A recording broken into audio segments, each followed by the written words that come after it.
faut qu'au niveau africain, les entrepreneurs se mettent d'accord pour commencer par implémenter des chaînes d'entreprises complémentaires. Les chaînes d'entreprises complémentaires auront pour objectif essentiellement d'exploiter les points forts de chaque pays. On pourra se rendre compte qu'un pays est plus à même de faire, peut-être que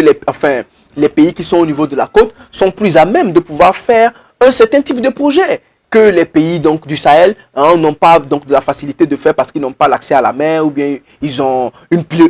pluviométrie assez capricieuse. Et donc, il peut y avoir une complémentarité pour pouvoir répartir partout en Afrique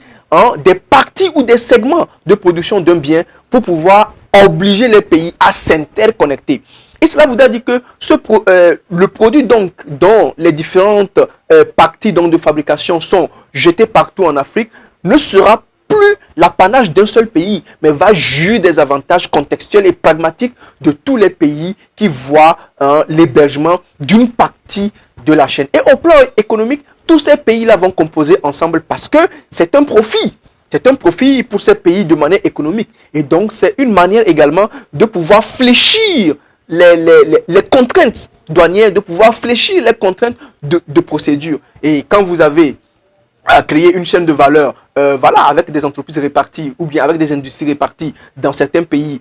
d'Afrique, naturellement, cela veut dire que vous pouvez déjà acquérir ces marchés-là très rapidement parce que vous jouissez donc d'une législation et des considérations économiques avantageuses dans ce pays. Et donc, il faut dire que ces trois stratégies, à mon sens, vont permettre aux entrepreneurs et aux investisseurs quelque peu de pouvoir démarrer l'implémentation de leur projet hors de ces contraintes